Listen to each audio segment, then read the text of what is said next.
Hi, I'm Will. Okay, maybe I'm not Will. But this is What's Leaving and What's Left, a podcast about divorce. Why what's leaving and what's left? Well, maybe you're leaving and maybe you're left. Which is to say, this is a show about divorce. It isn't a how-to guide. It definitely isn't a substitute for legal representation or therapy, although we will plead with you, please look into both those things. It might be good to mention here that there's nothing here to be construed as legal or medical advice. What's leaving and what's left is real divorce stories of real people. The idea came to me when I realized how many men I knew were going through divorces that would never look for help as they deal with divorce, or that when help was offered, they would never accept it. And yet, when they found themselves in a divorce, they wanted to talk to me about it. Interestingly enough, but maybe not surprisingly, their stories, and maybe yours, have a lot in common with each other. And while I can't claim to be an expert on divorce, relationships, psychology, anything, I think finding familiarity and common ground in some of these stories might be soothing and somewhat therapeutic. And maybe, at the very least, we can provide a parasocial group for people having trouble finding, or people having trouble even beginning to look for, help. Hi, this is Will. Welcome to What's Leaving and What's Left. It is a beautiful Sunday afternoon, and we are joined by Margot. How are you doing today, Margot? I am great. I have already been to the gym. I Yes, have had my recovery shake. I'm ready to discuss. you're a freaking healthy coping mechanism animal already off the bat. We don't usually get into that until the second half, but you're fucking on it. Oh, sorry. I'm gonna do some housekeeping. Okay. Um, yeah, go ahead and point that toward. There you go. So Margot, tell me a little bit about how long you've been divorced. You're divorced I am divorced officially, rubber stamped by the court, as of like how long ago? as of about 6 months ago. But this Six. all started about 3 years ago, so it feels like it's been much longer. And how long was your marriage? Our marriage was over 12 years before we And, started to unwind it. and were you dating for very long before that? That is a well, it depends on how you define dating. Not really. We were kind of hooking up for a while and didn't really know where it was going, and then it went from okay, now we're officially boyfriend girlfriend to engaged within about 6 months after that. Oh wow, that okay. But So then it was a six good months of dating yeah. slash. But then it was a good year and a half before we actually got married. So Okay, okay. So engaged for a year, dating for 6 months, yeah, married for 12 years, yeah. and now you. Okay. Do you have children? We have one child. How old? He is a boy. He is 9. 9-year-old boy. Yeah. Okay. All right, Margot. I like to start every story in the middle. In the middle. Good. Okay.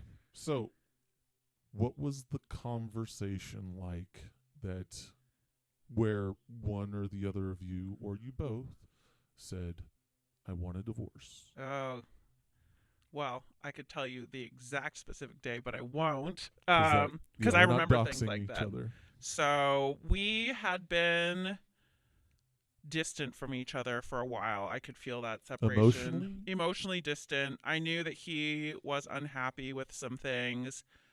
I don't know how aware I was of how unhappy I was. Now it's quite clear to me, but it's difficult to remember what it felt like inside of that. I know I wasn't really happy, but I was kind of convinced it was something that I was doing wrong, that if I just tried harder, if I could be a little bit better, it would work out. We had had a few difficulties. COVID did not help that because all of a sudden all three of us were in this small house all the time. He And was so things kind of percolated that yeah, were things just felt otherwise. hard. But I kept thinking, once COVID is over, once this program he's doing online is over, once the kid is actually in school instead of on Zoom school, things are going to get better. And so I was just trying to tough my way through that. And eventually, that discontent started manifesting as anger. And I felt angry all the time. And I was lashing out at people. And I didn't like that. And so I told him, like, hey, because we had a conversation a few months before, and he was going through some things and making some changes in his life, and just said that he needed some space. Hmm. And so that's what I'd been trying to give him, but nothing was changing. And I let him know, hey, I know that you said you needed some space, but this is what's going on with me, and I'm starting to lash out, and I'm not upset with you. I'm not upset at our child. That's how it's coming out, and I just wanted you to know. And also, I just feel really lonely every day. Mm-hmm. Um, and kind of dumped all of that onto him after a weekend trip away where it just was very, very evident how much of we were not a team anymore. Hmm. And didn't want to do it at that time, but also couldn't keep it inside anymore. And, I even told him, like, I don't expect you to respond. And he said, I've been feeling some of the same things. He's like, I don't want to talk about it right now, but I do think, because we had some family coming in from out of town. He's like, let's set a date. So we set a date to sit down and talk.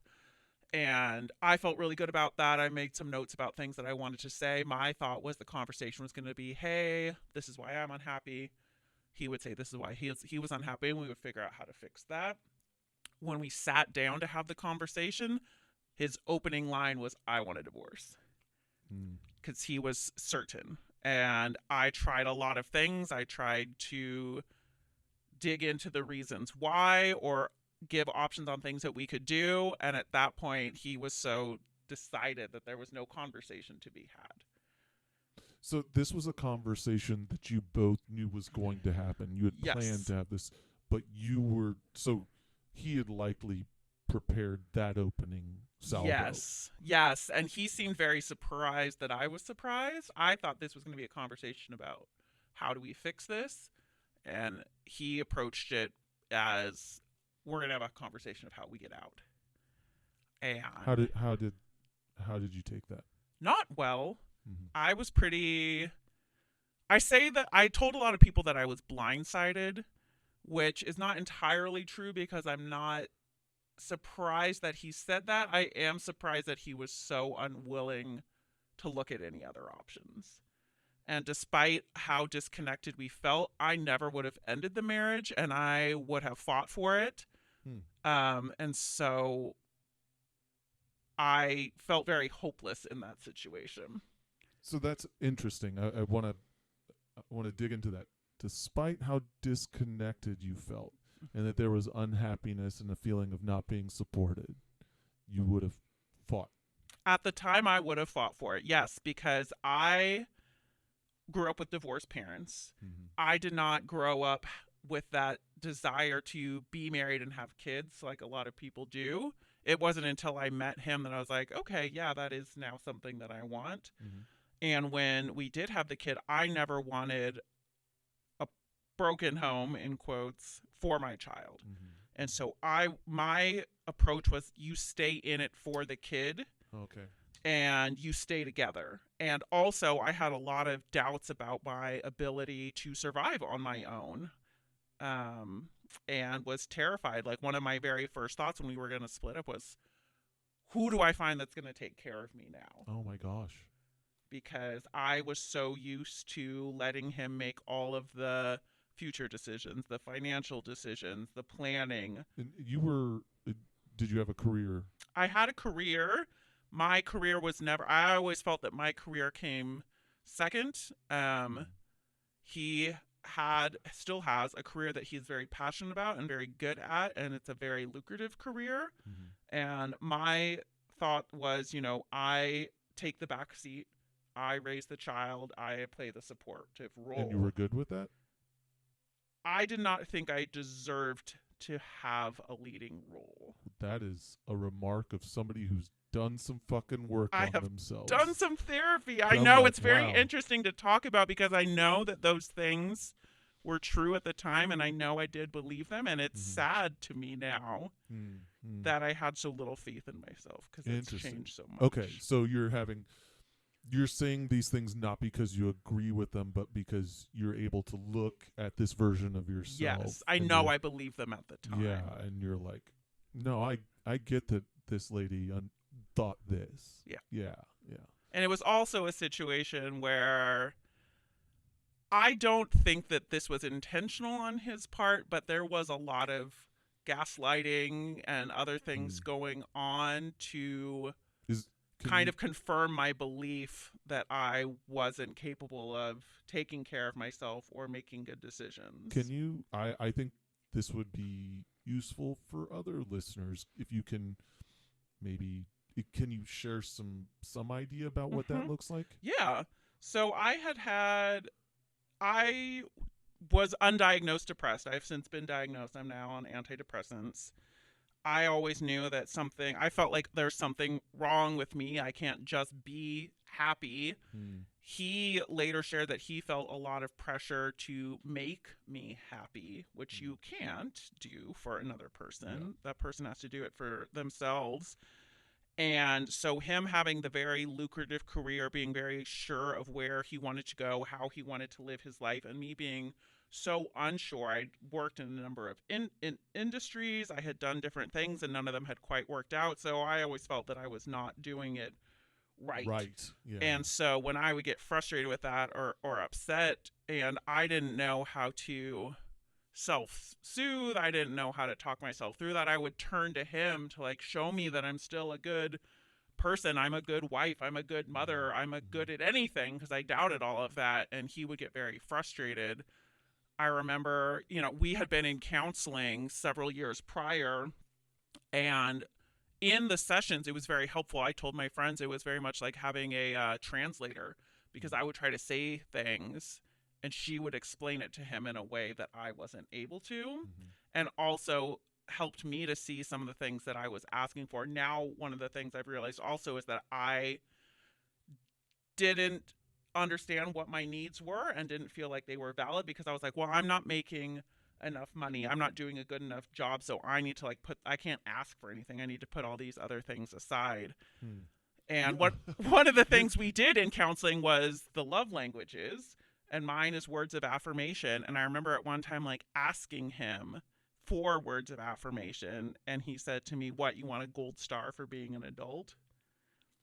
Okay. And I was like, "Oh, I guess that is a lame thing." I just wanted to And you hear, like, took I that. appreciate you. Like, thanks for doing the dishes. Thanks Yeah. for keeping the house clean. Thanks for taking care of the kid while I work all the time. I wanted that recognition, not because it was an extraordinary thing, but because I felt like I was doing a lot and it was going unnoticed. Yeah. In hindsight, he may I have don't. felt that way too. And just even if your love language wasn't words of affirmation, I still think that it's valid to expect that somebody would appreciate vocally these things that your partner does for the relationship, for the child, for the Yeah. household. You know, it's you don't have to say this is how I connect to the world and other people. It's my most effective love language. No, it just is a normal human courtesy. It's just seeming so fucking wild. It does. You want a gold star? That's a little. I mean, I'll remember that forever. I There's a few things that were said that I will, even though it doesn't hurt me in the way that it did. Some of the things that were said, I will be like, wow, this is really it evidence of sounds like different now. it's very different now. Yeah. Okay. So when so he sat you down for this conversation. I want a divorce, and then the counseling session No, started. we had counseling sessions a few years before, Okay. and had we actually done the homework and done the things and had those conversations a couple of times, we did try. Maybe it would have been different. I also think that she was not the best choice of a counselor. Hmm. Looking back on it, I think she took my side too often, which at the time I kind of needed, but I think that caused him to check out of it as well. Hmm. So yeah, that was one of the things I had said during it was like, let's go back to counseling. And he said, I don't think she really helped. And I was like, okay, well, fine. I'll go to anybody. Let's find somebody else. But he Were, didn't were want any work. were either of you in individual therapy at this time? No. And he had been oh, wait, no, I was. I had just started a couple of months prior. And I was really resistant to go into therapy because I was like, well, what are they going to tell me? Hmm. I just need to figure it out myself. Hmm. I have since learned from my dad that my mom was very anti therapy, and perhaps I got some of that from her. Hmm. I don't know. I think about that sometimes if I had gotten into individual therapy earlier, if that would have helped.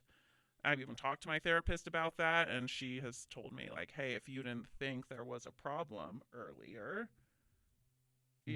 that work wouldn't have necessarily helped. I just, when you talk about, you're not the first person on the show to have chosen a couples counselor and to feel like it did not help. If Yeah. anything, it was counterproductive. And in those circumstances, I also wonder if it isn't also important to have your individual Mm-hmm. therapy so you're able to kind of get it out without Yeah. the other person, without the need for a mediator or a translator, Yeah. um, and to just have the language and the tools already in you for when you go to couples counseling. I don't know. How do you feel about that? I think it definitely would have helped. I think that there's a lot that and I also, the thing about all of this conversation is that it can't really be had without the other context of I also got sober prior to my divorce, Mm-hmm. which required a whole different level of work and introspection And support. that and support that is really why I've been able to see all of those things. And so I had stopped drinking 6 months before this divorce conversation was had. And at the time, I stopped drinking too because I knew how much it bothered him, thinking that that would be the key to save it, was Mm, just the stopping of it itself. right. It's going to make him It's happy. going to make him happy. And during that time when I was sober, even though we were disconnected, I also was able to function at a much better level than I had in terms of parenting our child and running the household. It was a really, things were working in a way that they hadn't in years. And I thought that that would be enough. Mm, Um, and that would have been key to it as well. So that's, a personal thing that doesn't necessarily apply to everyone. But yes, I think if you're going to the level of having couples counseling, then having your own individual counseling is monumentally beneficial. Because for me, what I discovered was those things, like I said, like figuring out what it was that I needed and how to vocalize that. Because he and I, we never fought, mm, we would just ignore each other, mm-hmm. and I would just stuff things away. And had we been able to have those conversations, because he was obviously very unhappy as well, neither one of us was able to speak up about what those things were. And had we been able to have those conversations earlier, would things have been different? I don't know. Maybe we just would have split up a lot earlier, knowing that what we wanted wasn't going to be found in the other person. Interesting. Do you think? I don't know. It sounds like you almost feel. It sounds like what you're saying is that you guys were never as connected as you thought you were, or Yeah. that the disconnect started soon, lot Yeah, longer that ago. was another part, is like when we were having this conversation, he said something about, having first really thought about divorce 7 years prior, which was years before we were even in counseling. And so the fact that he had that thought so early on and I did not, was Mm, pretty shocking to me. mm, Um, so I think neither one of us came into this having had much previous relationships. He had had one or two girlfriends, but I had never really even dated somebody seriously. mm, So I didn't really know how to be in a relationship either, which at the time, when we first met and we were in our 20s, we were very similar and enjoyed all of the same things. And for a long time, I still enjoyed all of those things. And he, you know, changed and started to grow up, as it were, and mm, I didn't. And that, we did grow apart. And had we met each other later in life, I don't think we would have gotten together. mm, mm-hmm. So Well, yeah, that tracks. Like, so when did you meet? It was I was 24. you were 24. Yeah. Then you were married 25, 26, How old was I when I was 28 when we got married? 20 when you Because got married. we met just a few months before my 25th birthday. Okay. So Um, yeah, I mean, yeah, the amount of growth that happens, between 25 and 35 is pretty yeah. buck wild. And some so when was it, what year, come on, words, how Ah, old were you when you got married? 28. 28. Yeah. That's not. That was. I was the same year. I was married at 28. And looking back, I still am like, I was still a developing adult. Oh yeah. At the time, I was like, oh, I'm like almost 30, and I've got. And now I look back and I'm like, oh God, sweetie. Just a baby, just a sweet summer child, just a babe in the woods. You had no idea. Yeah, no, I think, and you live lifetimes in your late 20s, early 30s. I think you're a different person over and over. Yeah. And so it sounds like soon after y'all were married, he was quickly into a different Yeah. himself a different person. Yeah, and he, wanted to start a family much earlier than I did. Mm-hmm. I, like I said, had never really wanted kids, and when we first talked about getting married, he was like, "Okay, but I want 2 kids," and I was like, "How about one?" Because I had not really had a desire for kids. Um, and then he wanted to start trying, and I was like, "No, but wait, like." We just did this thing, like we're like we have all this freedom, like let's enjoy that now. And that was more contentious than I realized at the time. I had also just started a new job that I was very much into, and it involved long hours and travel, and I was loving it, and it wasn't really good time to have a kid. Yeah. And I actually ended up leaving that job because after a few years, because it did cause so many problems, and I felt very causing problems in the marriage. I was really excited about it, and I felt like I found something that I was finally good at and passionate about. Because you were talking about how he was the one that had a career passion, but it's like, no, you did too. I did too, and then he didn't like it.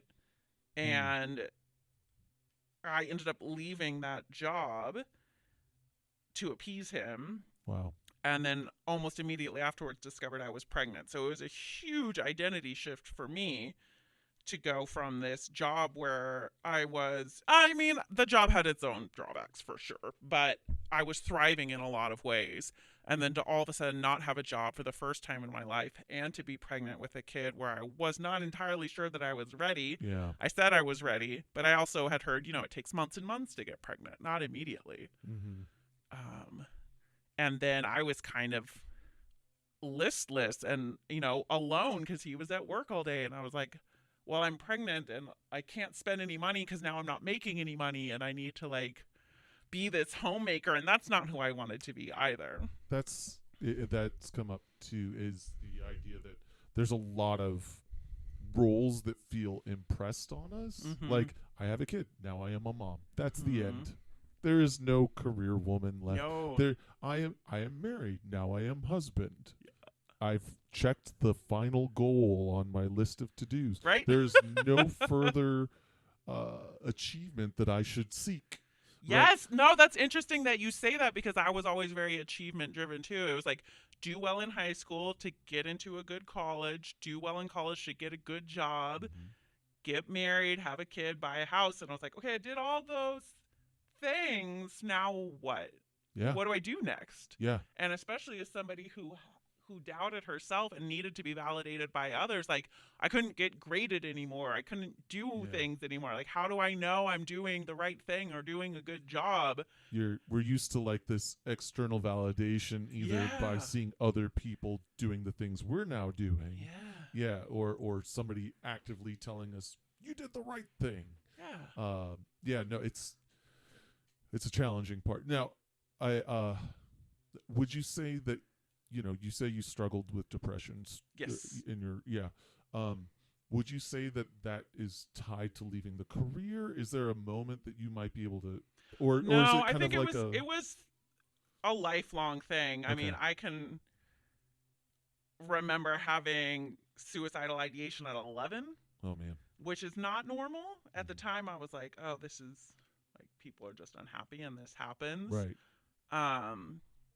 And it's horrifying now because my son just turned 9. Right. And to think that in 2 years he could feel like that is such a hard thing. I hope that I'm able to create that space where we can talk to each other, because one of the things for me was my mom was not and is not an emotionally attuned person. Mm-hmm.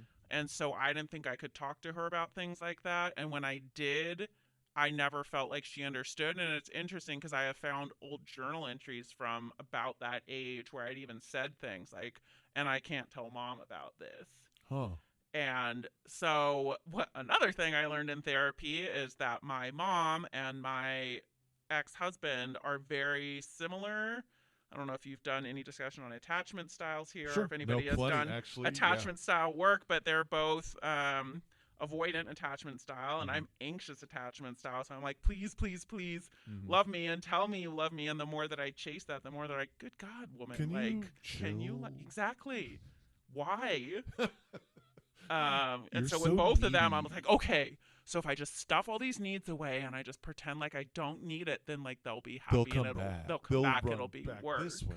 Yeah, don't do that. It doesn't work. It does not work. No. There's avoid. I've learned I have avoidant tendencies. Uh huh. Um, and what really sucks is there's really no correcting us. There's really no way to get us to change our evil ways. You know, it's the pits. Like dealing with us is rough. But that said, knowing that you're avoidant is important because we are rough and we need to communicate what's making us avoidant and so on and so forth. But okay, so I want to offer something about the mother connection Mm-hmm. and the depression and so on and so forth because I've had some of this work in therapy as well where I always felt sad Mm-hmm. and I was so sad so often that it was like a comforting place. Oh yes.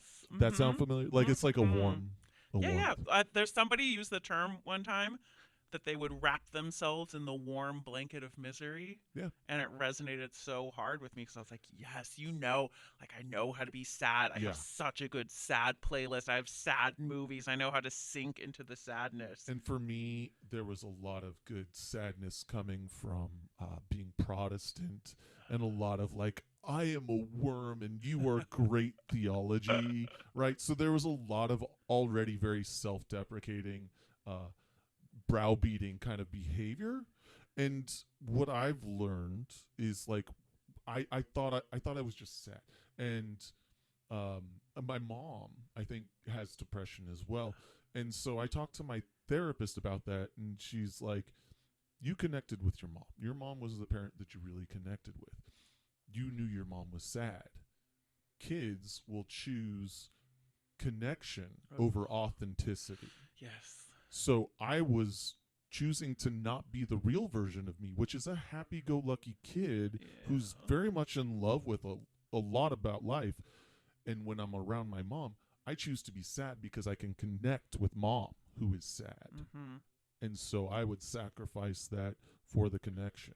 Does that sound That sounds very true to me. And also, uh, yeah, kids just want to belong and want to feel safe and want to feel secure, and you adapt yeah, to that yeah. and know that that's how you're going to be recognized. And so even now, even in all the work that I've done, I find myself reverting to that sometimes with my mom, and then I'm like, no, you can be like happy and free, and like it doesn't matter. Like I still seek her approval even though I'm in my 40s Mm-hmm, now and know that I'm doing a better job. I still want to be like, tell me I did a good right. job, mom.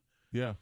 No, and but I want so with your son, Margot, I think I want to validate you because you're worried about your son Mm-hmm. ideating, but are you the kind of you know difficult to communicate with that your mom was? I don't think you I don't are. think I am either. And I think, well, so one of the first things I did when we first split up was insist that our son be put into therapy. Nice. So we were having this discussion ahead of the holiday season and Mm-hmm. had agreed that we would not tell him during the holidays.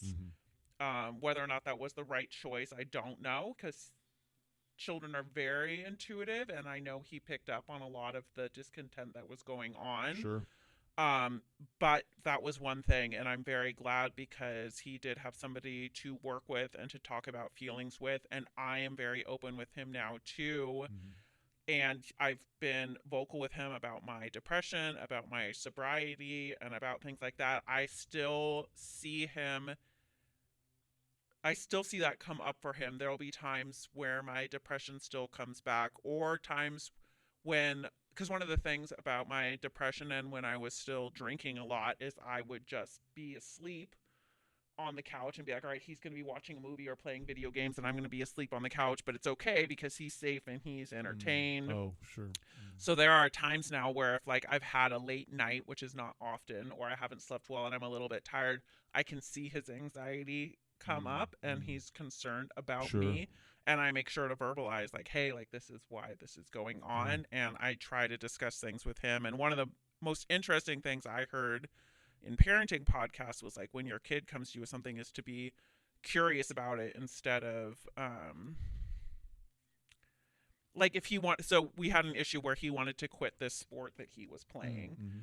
and my ex was very much of the thing of like, no, you signed up for it, like we're gonna keep doing this. And I'll be like, oh well, like, why is that something? Because I saw that you were really interested in this, and like be Mm-hmm. curious about it and like ask them questions. And I try to be authentically interested in what he is thinking and doing, because I want him to feel always like he can bring things to me and be open. And he has. That's one of the most beautiful things in divorce, is that I've been able to parent in a way that feels truer to the way that I want to do. Mm-hmm. One of the things I realized is a lot of my parenting was performative to show my ex, like, look, I'm such a good parent. I'm parenting the way you would want me to Yes, parent I you. am doing these things that you will think are good. Mm-hmm. And now I don't, and it's a way better connection with my kid. And so I've noticed a huge difference in the way that he is able to open up to me. And there have even been conversations that I've had with my ex where I've said something and he's vocalized the fact that, oh, he shares a lot more with you than he does with me. Mm. Because there have been times I've said things to him about like, oh, like this, it sounds like this was a really meaningful experience or something, and Mm-hmm. he's Mm-hmm. thanked me because he's not sure. And so it's really interesting that now, not that I'm validating his choices, but sometimes it feels like that, where I was seeking that the whole time Right. and now I don't need that. And sometimes when I just share something that I've heard from our son telling me, that he's now the one who is like questioning whether or not Yeah. that's there. So, in a very long winded answer, I hope that he does not feel like that, because I think I've done a lot to keep those lines of communication Mm. open and to always Totally. listen to him. No, I think that's what you're doing, and so I just want to, you know, as you've expressed this concern. I think you're doing fine. I Thank don't think that's gonna be you. an issue that pops up. I want to steer back. You had that conversation. How long until you guys were separated? He moved out about 8 weeks after that 8 conversation. weeks. Oh, that's pretty quick. It was pretty quick because again, he was so certain. And he had already done the research. So when he first talked about it, he's like, I think we can do this without lawyers. Mm-hmm. And I used to want to be a lawyer and actually worked in a law office for about 6 years, and saw that the way that the lawyers, like, they just bill you for Oh, sure. everything, It gets it's expensive. awful. And so one of my things working in the law office was like, not only do I not want to be a lawyer, I don't ever want to pay a lawyer because this is bullshit, all this stuff that they're charging for. So I was in no position to want to pay a lawyer either, but also because I doubted myself so much and I was so worried about my ability to take care of myself. I was like, there's no way in hell I'm doing this without a lawyer to make sure that I'm getting every single thing I'm entitled Mm-hmm. Mm-hmm. to. But early on in the conversation, like, he was already pretty aware. He's like, I think we can do these things ourselves. There's online forms available. He's like, because we are in California, there's a 6 month waiting period from when you file to like when it would be even the first option to be finalized. And Yeah. so he had mentioned that, and I asked him, I was like, oh well, would you stay here during those 6 months? And he said no. Hmm. And so I was very much like grasping at anything to try and keep any part of this relationship, because the family unit itself, me, him, and our son, was so important to me. I was more devastated to lose the family unit than I was him. Mm-hmm. To this day, I'm still more sad about that. Right. And he had said at the beginning, like, hey, I think we can't, I think, thought that this would go very differently, that this would be very clean, that this would be very much like, hey, this didn't work out. We're going to disentangle and go our separate ways, and everyone is going to be happier. And thought that it would be a really simple thing. And I even, like, as a last ditch effort, was like, do you know how expensive this is going to be? Yeah. No, I think, I think I was probably the same. Like when I got divorced, I think I was kind of like, well, we'll come to an agreement, and then it's gonna be okay, and we'll move from there. And it's like, oh, there's a reason we're anonymous on this show. Like it doesn't stop. Yeah. And the bills can show up for years to come. Yes. I don't know if you're in that part of it yet, but no. Well, and also, if I'm allowed to disclose this, you were somebody that I asked very early on about this. You can, yeah. We go back. You shared an attorney with me who I did. ended up using, who was phenomenal and extremely helpful. Yeah. And so when we first, I think for him, once we had that conversation, once it was out in the open, it was like, oh, thank God, and he could like let go. Because what then ended up happening, whether it was he didn't feel like he could do this before, or now he was just so uncomfortable, he ended up not being home a lot. He went out a lot. He stayed out very late. And so not only was I mourning the loss of that and grieving it when he was not, I was also taking care of our child constantly, who did not know what was happening, and trying to keep it together. And so I was actually the one who then pushed him to move out, because I was like, there's no way that we can amicably do this when I am so angry at you.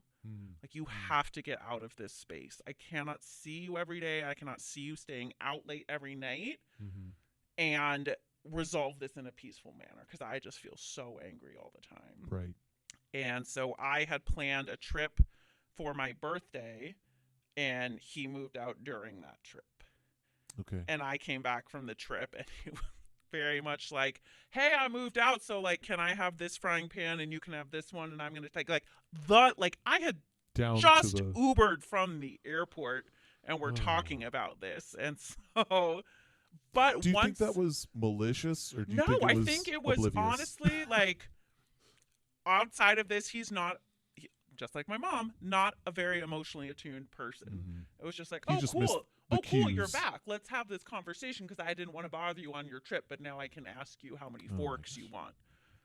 And like, but once he actually was out of that space, was so helpful to me. Like, it was so, to have that separation was when I was finally able to start conceiving of how this would go how down, your life and like would look. Seeing the possibility of it getting better. So, and that also forced the conversation where we did tell our child before he moved out. But but that helped too, because I didn't have to pretend around him anymore. Well, let's talk about that. Like, how did that conversation with your son go? It was awful. It was awful. And how old was he? 6. And so that was one of the things I told him, was like, look, if we're going to have this conversation, I need you to commit to being here for the next couple of days. Like, we don't have this conversation and you disappear and let me deal with the fallout. That's not okay. You need to stay here the next 2 nights. And so I really wanted to plan about, like, how do we talk to him about this, and we just approach it from very different ways. And much like our conversation, he just started it and was very factual with our child. Okay. Did you guys talk about how you were going to talk about it before? I wanted to. Oh, but he didn't want to. And then I was like, this way. At that time, I was like, okay, well, I guess I'm wrong again. Like, I'll just let you do it. And I was still so emotional about it that, like, I could barely speak, even just sitting down to have that conversation, because I was so choked up. And I will never forget, like, when we first told him, like, the wail that our child made was awful. Yeah. And And I just for the listener at home, if you're going through this, sitting down with a 6-year-old and just dropping the facts of a divorce unemotionally, don't read a fucking book. yeah, Talk to a therapist. There's a way to do this that doesn't damage your child, and that was not it. that was not it. Thank goodness he was already in therapy. Yeah. But yeah, one of the things that happened is our child went into the other room and like took a screwdriver to an empty box and started stabbing it. Mm-hmm. Which, I mean, it's more of a healthy coping mechanism, but it was like very hard. But it was also so interesting because an hour or so later, when he had calmed down, he did say something like, "Oh, I kind of saw this coming." He's like, "Because I noticed you guys weren't really spending any time together." Interesting. And so, initially I had said like I would stay together for the child. The child knows you guys are Yeah. really happy together. Kids run on vibes. They're so intuitive. And it was really interesting. I can't remember at some point, but like he had said something what when I knew but before he knew about divorce. And I was like, "Have you said anything to him? Because he just said this word divorce to me." And he No. said that he hadn't. But like, yeah, kids just know. And so Yeah. it was really And when I say hard. And then vibes, so after when he went into the other room to like do this stabbing, my ex is sitting there just very stoic, and I am sobbing. I am collapsed because it reopened all of my wounds from this, which were only a couple months old at the time. And I was just like crying and devastated, and he just like sat there. So like I was again seeking comfort, like this is still our child. And like later that night I remember like asking him, not so bluntly, but basically like, "Did you feel anything at all?" mm-hmm. And he was like, "I mean, yeah, I'm sad." And I felt very, very alone in that grief too. Yeah. But again, like the kid knows. Yeah. And when I say kids run on vibes, what I mean by vibes is modeled behavior. Yes. And so if they're seeing an unhappy marriage, it doesn't matter if you're saying like, "I love you, honey." Yeah. They're seeing what's between those words. Yeah. They don't fully understand what love is, but they know what they're seeing, and they know when there's a change in what they're seeing. And they can Yeah. feel that anxiety. They can feel the tension. They can feel like I distinctly remember this was before anything. Like one time I had taken, him out for most of the day because my ex had something going on. I think he had like an online class he was taking and they had like a final exam. So I was out with the kid all day and we were coming home and I had expected like I've been out for 5 hours. I get home like we're going to change places, right? And we pulled into the driveway and I knew he wasn't there. I saw his vehicle wasn't there. Mm-hmm. And I just sighed. And my son said, "Why are you so frustrated with daddy?" And all I had done was sigh, and he knew. Yeah. So. Huh. Picked up on things. Okay. How is your son doing now? Oh my God, he's so great. He's Okay. so amazing. So that is the other thing I will offer to people. Like, Kids are bouncy. they're bouncy. And, my recommendation is to be, they don't need to know all the details. And please don't ever try to like turn them into a pawn in this game. It's something that my mom did with my sister and I, where she would talk badly about my dad and like all the reasons, and it backfired because I just didn't like that. So as much as I was hurting and wanted to be, when he would ask me, this was the part that I had the hardest time with, was we asked his therapist and I was like, "Well, what are we supposed to do when he asks whose fault it is?" And I want to be like, fucking his fault. He's the one who started this. She's like, I you didn't have ask to, for this. exactly. She's like, you have to say it was both your choices. And so very early on, and he would be like, "Why? Like, why? Why can't you just make a different choice?" And I so badly wanted to be like, "Your fucking dad made this choice." And Right. I tried to, and I can't. And I just had to, a lot of the things I said was, mommy and daddy couldn't find a way to be happy together. And, we're all really sad about this, but it is going to be better. And I did not believe it at all. But here we are, and things are so much better. He has adapted really well to going between houses. He has, I don't know what his relationship is like with his dad, but I think it's better. Mm-hmm. One thing I noticed is that outside of our marriage, all of a sudden he was a much more involved parent. Mm-hmm. All of a sudden he knew like the school schedule and birthday party things and all these things that I had always run. He was There's doing all these things, and I felt very resentful. Like if you had done any of this during the marriage, um, I will speak at the father who is as another father who was leaving. Uh, yeah, you have to figure it out. yeah, Like it's not something that comes natural or easy to to just yeah. Now that's your job. Did you appreciate the person who was doing it mm, during that time? Probably not. But boy, howdy, it feels a lot different when you're bathing, you're keeping track of the school schedule, you're enrolling them in XYZ, and you're yeah, it's you have to. So the yeah, how did when did he learn all these things? He fucking had to. He yeah, got to a point where you weren't picking up the slack, yeah, and I was in the same boat. And there's a rude awakening for a lot of dudes who maybe had traditional gender yeah, roles in their yeah. marriage that it's like, oh fuck, man. Anyway, I Yep. just And I still feel myself like we're years out at this point, and I uh, still feel myself being like, there's no, we have short days this week because of conferences, right? sure Like, just to make sure. yeah, Oh, I still get that. he doesn't have I school get those texts. on Yeah, Friday, right? and I'm grateful for those texts because sometimes the emails get buried. Man, it's a Yeah. lot of emails. There's a lot of So emails. like yeah, I can't imagine how much my parents would have lost their shit if every day they got 4 or 5 emails for And text messages, and there's Facebook oh my groups, and god. there's these things. Like yeah, I don't that's a whole podcast on its own. Yes, it Anyway, is. um But our child is doing so much better than I ever anticipated, and it's a beautiful thing. I wanted to because we've talked, obviously I've referred you an attorney and I've been around through the process, so full disclosure. But, you know, we what's leaving, what's left. You were left. I You was felt left. But as I recall and as I think you might attest, you started to go, was I also wanting to leave?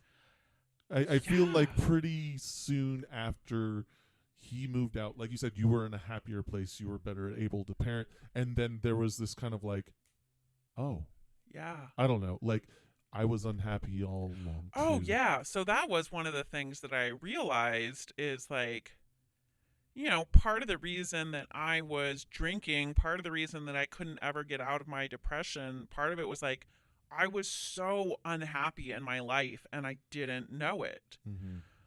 I had all the things you were supposed to have. I had the handsome husband, the cute kid, the house, the cool city. I had a cool job, and then I had another job. I had checked all those boxes you're supposed to check. Mm-hmm.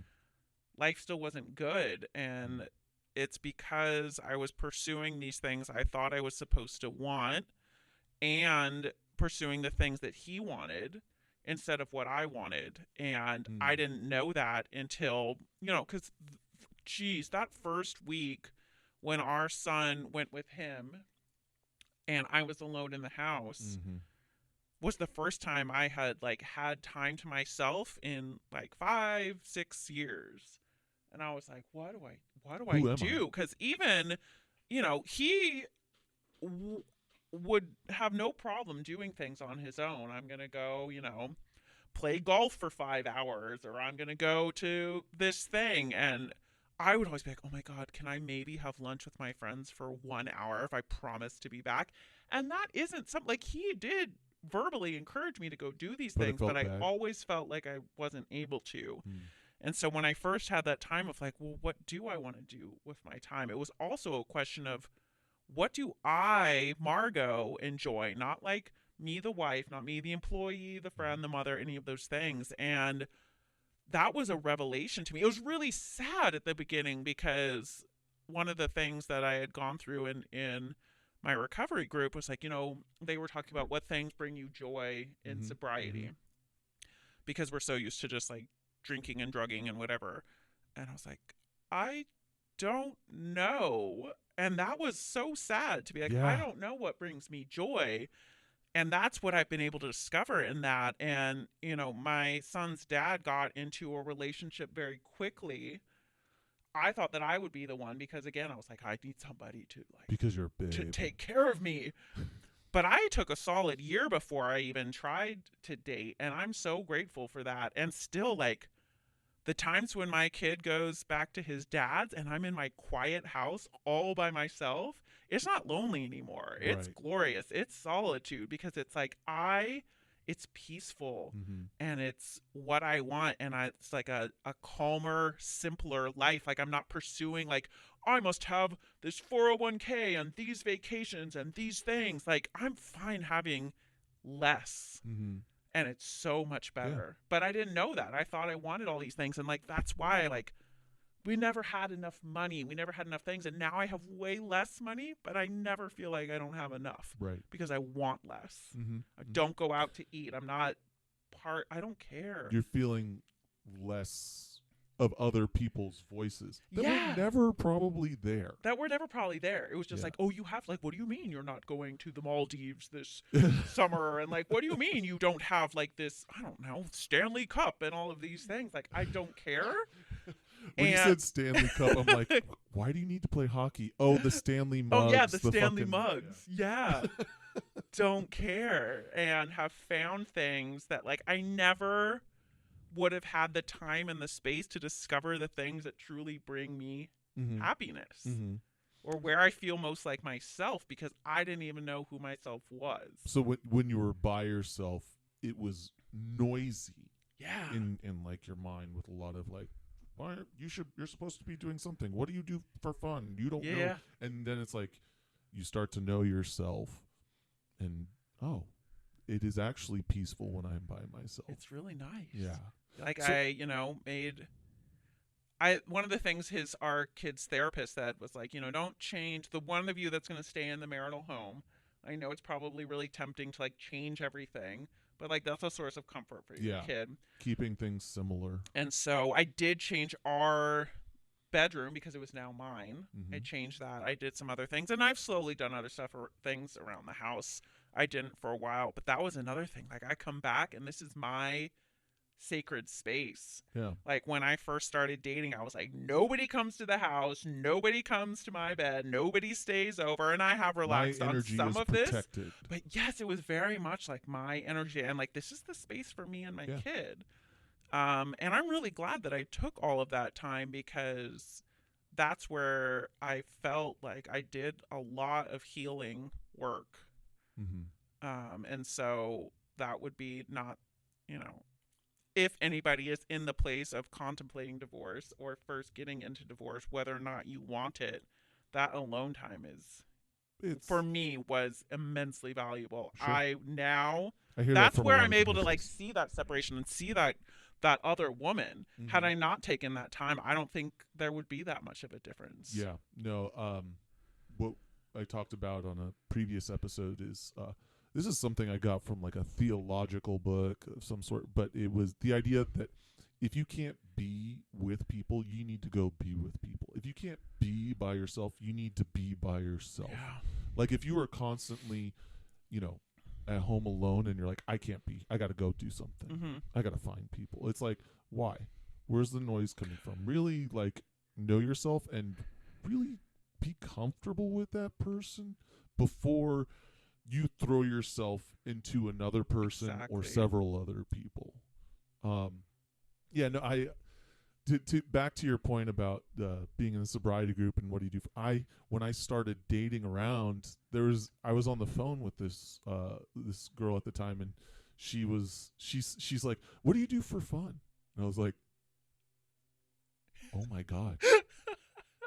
Absolute deer in the headlights. Like I couldn't believe that I had no answers. I thought I was cool, Yeah. sexy single guy, and I was such a fucking stale fish. Like I had no interest. I'm like, I like to journal and cook. And I'm sitting here listing things that are just me. Yeah. Nobody wants to journal with me, you know. Yeah. And I'm like, what do you like to do? And then she listed off some things. I'm like, I like those things too. And realized very quickly, I need to make a list of things I like to do. Yes, Anyway. and it's interesting too because one of the points of contention in our marriage was he had resentments towards me that I didn't have any hobbies because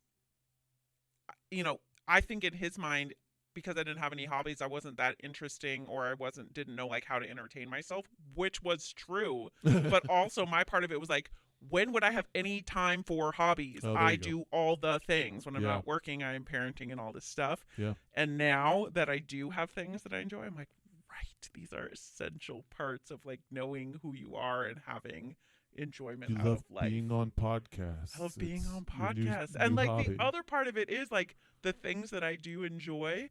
Like for so long I was like, oh, what are cool things I can say? Like what are cool things that I'm into? Right. And like some of my things are cool, some of them are not at all cool. I don't give a shit. They bring me Doesn't so matter. much joy. Yeah. If you're not into it, that's also fine. Yeah.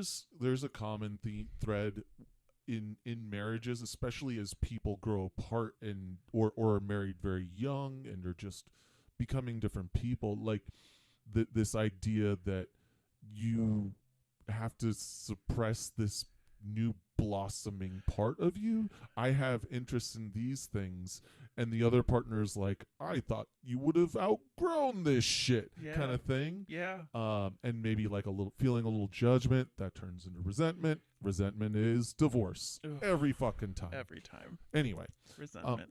so you are you're in the dating scene.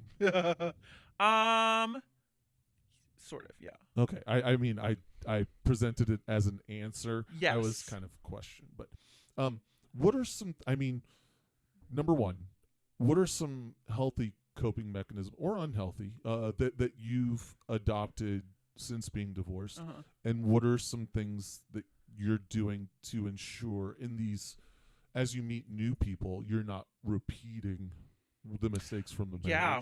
So one of the things I said very early on when I was getting a little bit stronger was that I will never compromise myself for another person again. Because so much, it's just like you were saying, you repress those things of like, this is not a cool thing, or this is not like, I did very much, and I don't ever want to do that again. And there's compromise in a relationship, but I didn't want to compromise like the things that were most important to me. So some like my biggest healthy coping mechanism, like I said at the beginning, has been the gym. I've not always, but fitness has been important to me, but I got much more into it recently. And so that was like one of the things. Like I don't let people sleep over because I like to get up at 5 a.m. and have my quiet routine and then go to the gym. It brings me a lot of joy, and there's been once or twice where I haven't done that, and I end up like like staring at this sleeping person in my house where I don't feel like I can wake them up, where I'm like, I want to do this and go to the gym, and you are messing with that. Right.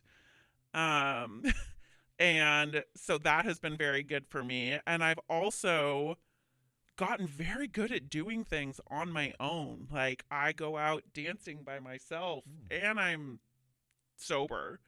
And there are people who are like, how do you do that? Like, because that's what I want to do. I want to go dancing. And if people want to come, that's great.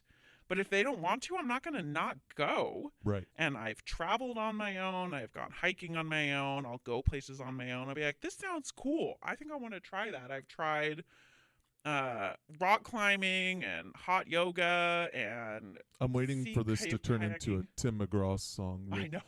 Rock and barrel clown. Yes. And in the dating scene, like one of the things that did get me into dating was like for a while, they say that divorce is so common, right? But I was the first in like my core friend group, like my high school, college friends that were still grouped, like the first one to get divorced. And no other people were getting divorced. And I'm like, why? I'm like, I've always been the successful one. Same. I'm like the valedictorian. And the blah blah, and like, why am I the one who couldn't keep it together, which is, now not that important to me. But I'd be like, hey, it's my, like, I don't have my kid, it's my day off, and people would be like, it's Tuesday, like, we can't go out. And I was like, okay, well, these people on Tinder want to hang out, maybe let's do that. Sure. And so sometimes it was just like a person to hang out with. Mm-hmm. But the thing that I don't like about the apps is it's hard to get a real read on somebody. I'd way rather meet somebody in real life, and I can tell really quickly if I'm interested or not. But whether it's a post-pandemic thing or maybe I'm bad at flirting, I don't know. It's been really difficult to meet anybody in real life, and so it has been an app thing. And the difficulty there is when, we have shared custody now. It was tenuous for a while, but it would be like I'm, chatting with these people, and then they want to go out, and all of a sudden I'm like, well, I don't do anything for the next 5 days because I have my kid, and sometimes people would just disappear. Yeah. And that's the really strange thing, is like, my experience with the apps is like, it's so instant that if you can't do something right away, people just like then forget somebody's about got you a plan B and move on. And so the reason that I say that I'm not in the dating game is like, I see people, and I'm more in like the hookup game than the dating game, because I also like don't need somebody filling that role in my life. Right. Like, I really don't think, I have zero desire to get married again. I understand that could change. Right now, I really don't even have a desire for a long-term relationship again, because I'm very happy with who I am. I love the freedom of being single. When I don't have my kid, like, that's like, I could go to wherever I could fly, because I work remotely too. I could fly off somewhere. I could go see my sister. I could go to this music festival. I could go back, go off to the islands or something. Yourself. I could do whatever I want. And so if you're with somebody, then you have to consider their needs too. And sure, if I find somebody, that's great. But right now, it's just not that appealing. I'm just using people for sex, really. when the opportunity listen provides. up, fellas, you're just a hunk of meat just tomorrow. A hunk of meat. You said your routine is critical, and you scowl at people who overstay their welcome and interfere with that routine. This is something that I've been challenged with recently. Is I'm a slave to routine. I fucking love routine, bro.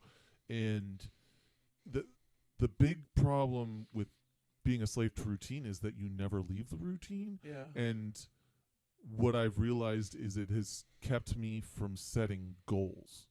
The routine keeps me focused on the day-to-day and keeping myself sane, keeping the ship afloat, whether that's the home, the kids, the partner, etc.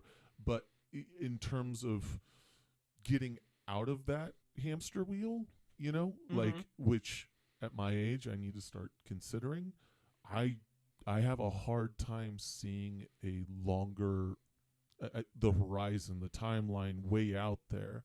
Do you have goals? Do you find yourself more slave to routine and day-to-day kind of living? It's hard. It's more of like well, the routine is very important, especially because it staves off depression. Because like it staves off depression. The times that I've slipped back into depression, and I've had several times like that since this, where it's like I am catatonic on the couch and isolating and not doing any of the things. And I don't know if anybody else knows the term anhedonia, but it's when nothing brings you joy anymore. Like, I don't even, the gym is not my very favorite, but one of my top 3 favorite things, and I didn't want to do that.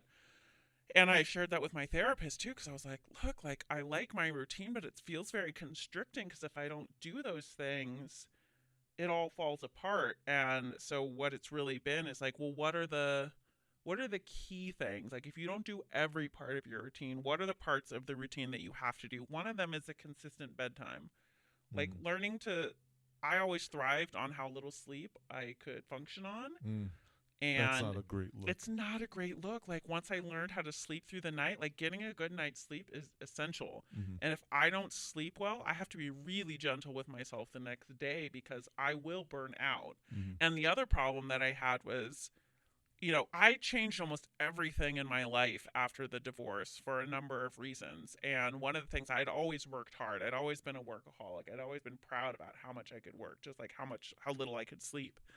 And so when I started working again, working remotely, I can set my own schedule, which is great. But it would also be like, I don't feel like working today. That doesn't feel like the truest expression of myself. Like, I'm going to go do these other things. And like once in a while, that's fine. But if you do that for multiple days in a row, like you can't do that and No. not get fired. You're an and adult. So that balance has been really, because part of it was like, I'm living in the moment and this is great. I'm like, okay, but yeah, the future does come. Yeah. Like I'm not gonna be as anxious about it as I was, and so I really have to figure that out. It's like, okay, so the things I need are like, I need to get a good night's sleep. I need to move my body in some way. That does not mean I have to do an intense 90-minute workout every day, but maybe 20 minutes of yoga in the living room to get something. And I have to put nutritious food in my body and not just eat a bunch of sugar. And I have to take my vitamins and medications. Well, let me put the challenge to use as it's been put to me. I want you to think about life beyond the hamster wheel. Yeah. And like try and jot down some longer term goals, like 10 years. What does it look like an actual picture? Anyway. I know that's the other thing is like, I knew what my life was going to look like for so long. I was like, we're going to, he wants to retire at 55 and then we're going to do these things and my kid is going to go. And now none of that. And I have struggled with long-term goal planning because I don't want to get trapped going towards something that 2 years from now isn't going to work. Right. That doesn't mean you don't make a plan, though. That just means you adjust the plan and checking in with myself way more often to be like, is this still working for me? Is this job still working for me? Is this location still working for me? Is this workout routine still working for me? Is the way that I am engaging with my child still working for me? Yeah. And to be like, okay, this was working for 6 months, 1 year, 2 years, doesn't mean it's going to work forever. Yeah.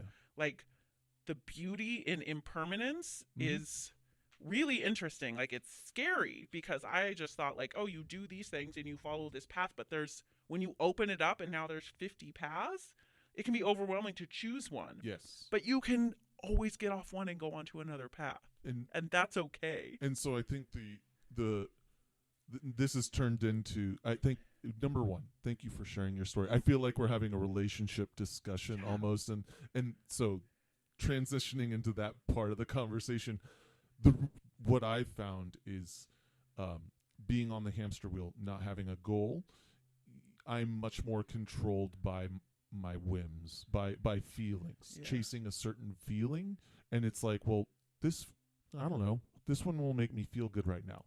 And because I don't have any goal attached to it, it's just sort of like, I don't want to work today. Yeah. I would rather put on the TV and eat crackers and Nutella, right? Yeah. And it's like, if there was a goal attached to it, I would be like, well, it doesn't matter if I feel this is where I see myself in 10 years. Yeah. I'm going to have a little bit more drive towards that instead of being controlled by a fleeting feeling. And feelings are important. We live for good feelings. We want to be happy, but they are fickle.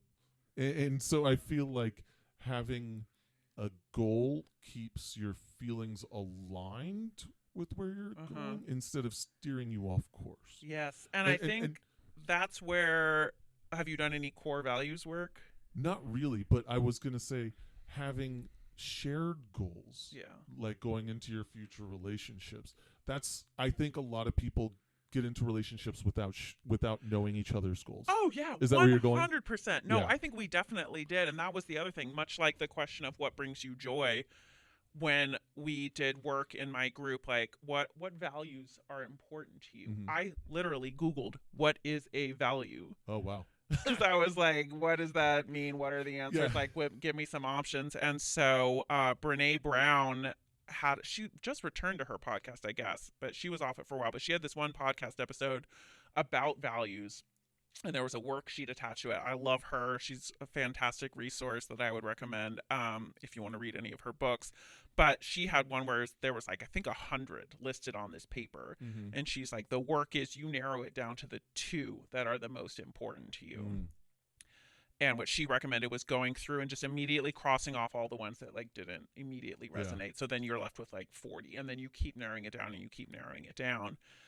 And doing that work was super surprising because one of the things, despite my core belief at the time that I was unable to take care of myself, my independence and like self-reliance was something I really valued. Like Mm. I started cooking and cooking for myself when I was like 8 or 9, partially because my mom was a terrible cook, partially because she insisted that we help, and like I did all of my own laundry and all of these things. And I remember getting to college and being like, how do you people not understand how like credit cards work or how to use a washing machine? I was like, I am self-reliant and I don't need people and this is a great thing. But one of the top core values that came out of that work for me was connection and how important that is for me. And I think self-reliance and independence was something that is a I would assume is one of my ex's top core values. So that was one of the things I'm like, I need to be like independent and Mm. manage things on Mm. my own or else I'm a failure. And now Huh. I'm like, no, That like doesn't. Yeah. being with other Doesn't feel people right. and connecting with other Mm-hmm. people is so important to me. And me being like, I don't know what I'm doing Mm-hmm. or I feel incapable and reaching out to somebody and like having that authentic connection and also like a real connection as opposed to like I have all of these beautiful friends who do cool Sure. things. It's like like this having this conversation, having Yeah. people who feel the same way, who have experienced the Mm-hmm. same thing, Mm-hmm. that is so important to me. And like so when I'm trying now, when I'm facing a bigger decision and I don't know, I'm like, okay, is this going to bring me connection? Is it going to bring me Mm-hmm. joy? Is Mm-hmm. it going to bring me inner peace, which is also important to me? Yeah. That's what I try to think of when I'm making those bigger decisions and longer term goals. Yeah. Wonderful. I thank you. That's great. I We have gone a little longer, Oh, but okay. I do not have a problem with that. This is still a punchy, great episode. You shared a lot of really deep personal things, and I really appreciate your authenticity, Margot, Thank and you. applaud you on your journey and all the good work that you're doing Thank on you. yourself and for your kiddo. I remember very early on, maybe like just days after that conversation was had, I happened to run into you and we went for a walk. Yeah. And I was like, I am, you repeatedly told me, like, you're going to be fine. And I was like, there's no way in hell that that is true. How I'm a mess. Like, how on earth will I be Yeah. fine? That's And one of the reasons I want to start a podcast. Everybody needs to know how to survive, and yeah, everybody needs to know that you can survive. you can survive. It's You will, as long as you stick around Yeah. and keep doing it. Also, the subreddit divorce group is very nice. Is that right? All right. You heard it here.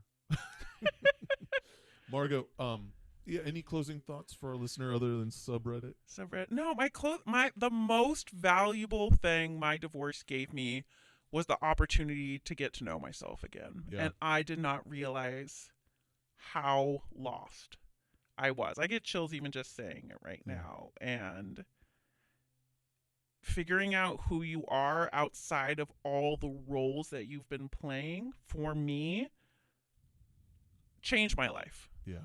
for the better. I mean, it's my life is better, my outlook is better, my relationship with my child is better, my relationship with my ex is far better, and everything in life feels better. Is it still hard? Yeah, things are still really Oh, hard sure. sometimes. Things aren't beautiful all the time, but knowing that I get the opportunity to live in a way that feels better for me is everything. Wonderful. Margot, thank you so much for being here. Thanks, Will. I am Will, and this has been What's Leaving and What's Left. Have a great day.